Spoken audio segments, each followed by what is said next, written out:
I am no longer vegan. Words that I never thought I would say. And here I am, very proudly saying these words. And I want to basically give a bit of a story as to how I have gone from being a pretty hardcore vegan to being someone that a lot of vegans would want to put in an abattoir. So I was vegan for pretty much 10 years. It was nearly an overnight change. I was vegetarian beforehand, and the reasons why I went vegan was purely for animal ethical reasons. And I still stand by those reasonings. I find, and it's to me, it's a fact that the intensive animal agricultural processes that we have, not just in the UK, but worldwide, are absolutely abhorrent. And we very much treat animals in this day and age as a commodity rather than a living being, which kind of taps into, I guess, kind of my spiritual values and ways that I approach life as well. So yeah, I was vegan for 10 years and I was steadfast, and that is me now for life. I've always said that if I had children, I would raise them vegan. I attended marches. I founded like a animal rebellion group in Reading when I was at uni. Literally, I mean, yeah, I don't think that I was a cool vegan, but I was pretty hardcore in my views, and yeah, I basically felt that everyone should go vegan and that veganism was the only way forward. My views started to very subtly shift about a couple of years ago when I started having some local honey and some eggs from pet chickens. And this didn't come from a place of feeling malnourished as a vegan. I have always felt very healthy, very fit. I've been able to lift very, very heavy in the gym on a vegan diet. I have always been very mindful of my nutrition. You can do veganism very right, you can also do veganism very wrong, and I like to think that I sat in the very right category of doing things. It was more from a place of just wanting to add a little bit of variety into my diet, and also kind of trying to balance optimizing, I try not to use that word, but kind of like really supporting my nutrition and my diet to support my menstrual cycle and my fertility kind of for the long term, alongside causing minimal harm to animals and the environment. And so that's where I started, and at first that was quite a big leap for me. My friends and my family were pretty shocked that I was having an omelette for lunch, and that's how it was for quite a long time. This year I feel like this kind of theme of finding the balance between really having a diet for me that is really supportive of my menstrual cycle health and my fertility and my longevity, balanced with kind of minimizing harm and respecting our land, our soil, our wildlife, our animal life, our farmers, has really come into the forefront for me. And there is a lot of talk about the need for women to be eating meat in order to have kind of good nutrition, good fertility, optimal menstrual cycles. And I really appreciate the benefits of eating things such as grass-fed steak and red meat and butter. I fully agree that these things can be amazing for women's health and for women's bodies. But for me also, there is a real for me, it's very important that the food that I eat comes from a place of really knowing where it comes from, minimizing harm, like I said.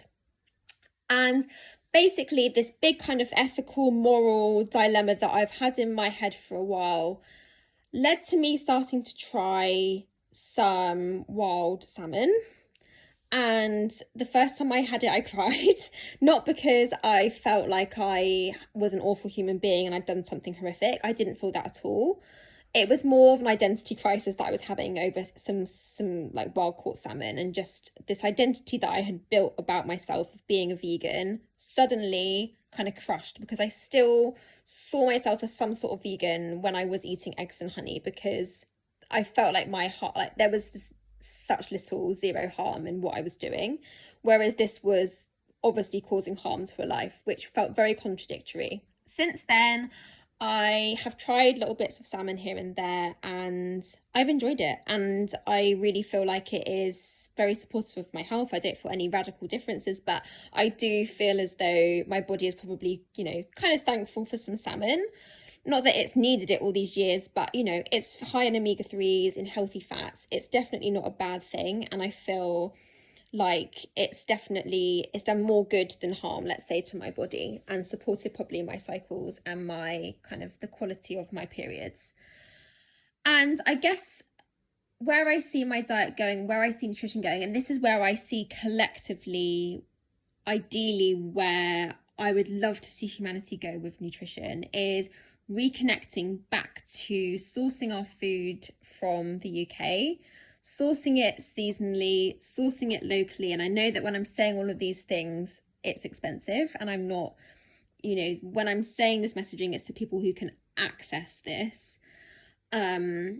Organic is really important, not just for our own health, but also for like soil health and soil quality. So I love to get my veg box once a week from Riverford. And yeah, I basically see my nutrition going in the direction of sourcing things locally, such as getting my fish from a fishmonger, where the fish is line caught. It's not through trawling or through any kind of intensive methods. There's no bycatch. And making sure that it's kind of caught, like, I'm very lucky as well. I live literally next to the sea. So having kind of food that is literally caught a couple of miles off the shore from me. I've also considered having little bits of dairy. I never actually used to like dairy. I would have a bit of yogurt, but I've always hated cheese, and I've never even really been a massive fan of eggs, not that eggs are dairy. But I have been looking into cow-calf dairy farming, where cows are kept with their calves for the entire duration. There's one farm in the whole of the UK that doesn't slaughter their cows at all. They literally just allow the cows to live out the rest of their life. And I've considered starting to have some dairy, such as butter, from a farm like that, purely because I can hands down say, there's no argument about it, having some grass-fed A2 butter is far more beneficial for my health than having some seed oil rapeseed spread in Sainsbury's. The same with like vegan cheese, having some form of mozzarella which agrees with my ethics and my morals is far superior to having some coconut oil cheese shit that just really doesn't do any good to your body. And yeah, I don't know where it's going to take me from here. It is quite radical for me. No one saw it coming that I was going to be from vegan to eating salmon. Do I see myself eating grass-fed steak in a couple of years' time? I don't think so. I think for me, there is a real spiritual component to, and this is not coming from a place of blaming or shaming anyone. I totally respect everyone has their own choices, and you've got to do what's right for you. But for me, it doesn't sit with me that I should take a life. And also kind of how we process our meat, I don't agree with, such as sort of abattoirs, slaughterhouses. I just don't agree with it. It doesn't sit right with me, and I don't want to ingest that food.